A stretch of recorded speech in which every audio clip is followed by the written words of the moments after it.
Hey everyone, in this video I want to talk about Cortex 2.0. Now I know it's not even 2025. Cortex 1.7 hasn't even come out. But we've just got so much going on that I want to start talking about Cortex 2.0. I'm really excited about it. I'm really excited with where we're taking Cortex. I think you will be as well. Before we get too deep into that, I want to remind you all that every Tuesday at 10 a.m. Pacific time, we host the Cortex users group. And with everything I'm about to talk about, uh, this becomes even more important a part of the community that we're trying to build. What it's been for the last year is a place for people to come and ask questions about Cortex, what we're doing with it, and talk about how to get it set up on your Cherwell database. What it'll be in 2025 is more of the same, but all aspects of Cortex. And that'll make more sense in just a second. So, anyway, at 10 a.m. Pacific time, uh, every Tuesday, every week, we host the Cortex users group. You can get a link down in the description below to basically sign up for it. Get on the list, get an invite to it.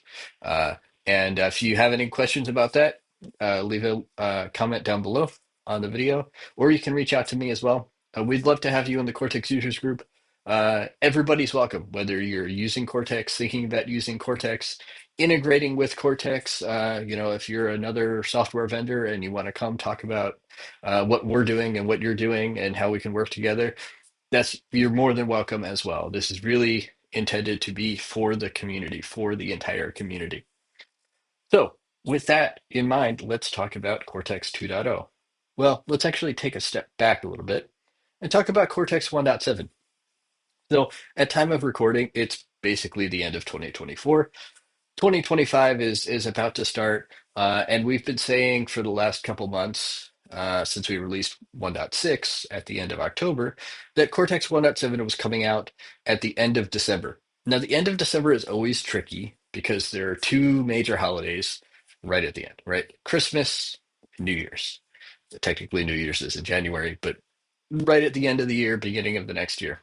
So Cortex 1.7 was always going to be delayed a little bit. So Cortex 1.7 will come out at the beginning of January, probably the first week, certainly by the second week in January. Now, the plan was Cortex 1.7 would come out at the end of 2024. Cortex 1.8 would be scheduled for 2 months later, which would be basically the end of February. Of course, February is also a little bit of a weird month because it's only 28 days. Yeah, 28 days this year. Um, but realistically, still 2 months, no major holidays, that sort of thing. And we'd follow the same release cadence. However, we're getting into some really cool territory with what we're doing. Uh, and it really made sense to just jump to version 2.0. Whether that will be released at the end of February or we might wait an extra month just because we've got some really cool stuff that's going into 2.0. But we are going to jump straight to 2.0. Now, that means that anything that we've said was going to go into 1.8 or might go into 1.8 or anything like that won't just get dropped. It will go into 2.0. So basically, we're skipping 1.8 and going right to version 2 because version 2 is just going to be so big and so important, so monumental for what we're doing with Cortex. It really represents a shift from Cortex as a tool to Cortex being a platform. Um, and there might even be more jumps like that in the future. Not sure yet. We're still in the kind of the experimental phases with that. So anyway, what does that mean for Cortex 2.0? Well, right off the bat, Cortex 2.0 is going to be uh, multiple things. Some of the things that we've been working on are obviously the Cherwell archiving, right? That's what we've been working on since even before 2024, right? As soon as Avanti announced that Cherwell was going away, we started working on, at that time, it was just called the Cherwell archive tool. In the beginning of 2024, We rebranded it as Cortex um, because we knew that we wanted to do more with it, honestly. Uh, but it was still Cortex Archive, Cortex, the Cherwell archive tool, that sort of thing.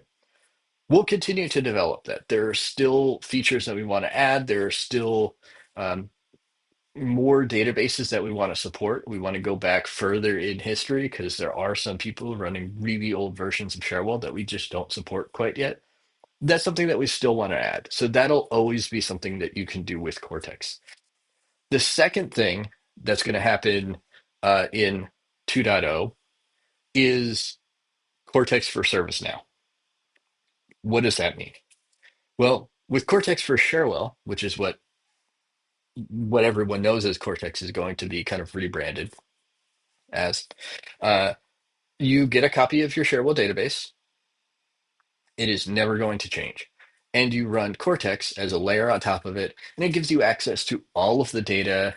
It follows all of the same security parameters, security groups, security policies that you had in Cherwell. And it basically gives you access to your data that you always had in Cherwell. And even has some cool, useful features, add-on features that are specific for the ongoing needs. How do we add new people to the system who never had access to Cherwell? How do we do specific searches, that sort of thing?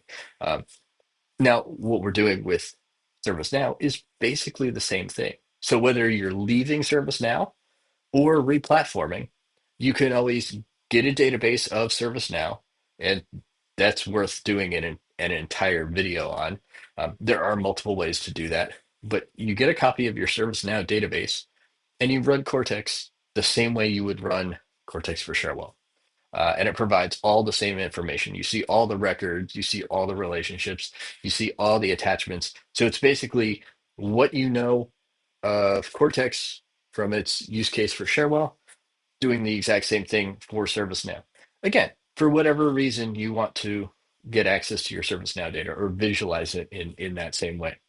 Whether you're leaving ServiceNow, replatforming from one instance to another, or staying within ServiceNow, um, you could even use it with a ServiceNow instance that you're using in an ongoing fashion and just periodically updating the data. Though Cortex doesn't have that functionality internally, there are a few other ways that you can do that. But Cortex wouldn't mind if the data is changing. Cortex is totally fine with that. Now, the third experience that will be in Cortex is our email monitoring. So we've had a couple videos on the channel of some very early uh, alpha builds of our email monitoring functionality, and that really represents our first foray into Cortex becoming a platform. Um, and that will continue to increase in stability, increase in feature set, uh, and it started out intending to bridge the gap between the functionality that was present in Cherwell's email and event monitor as people moved over to other ITSM platforms. And we've worked with a lot of great ITSM platforms. You can see some of the other videos that I've done on our Cherwell User's Guide to ITSM Platforms, which there's a link down below to that as well. All about some of the platforms we're working with, and we're starting to integrate with as many of them as we can, as time permits, uh, so that email comes in, Cortex mail processing processes it, and then can do different things in your ITSM platform, regardless of which platform you go to. And we're working directly with the vendors. We're working with our partners who are also partnered with a bunch of vendors to bring that support about to make sure that that does everything it needs to for all of you, uh, current customers, future customers, all of that. So that's three experiences. You've got Cortex for Cherwell, Cortex for ServiceNow, and the Cortex email monitor. Now, the Cortex email monitor, when its functionality, its feature set in 2.0 will still be most likely in a beta capacity. It might be ready by then. We'll see. But when you load up Cortex, when you install Cortex, you'll be prompted to choose between one of those three experiences. There are a couple different reasons for that. One is that they operate very differently, but at the same time, we didn't want to go with a completely new code base because some of the administrative stuff, things like authentication and database access, was all very similar. And we wanted to build on the foundation, especially for some of the things that we want to do, later on, maybe in version 3 of Cortex, for instance.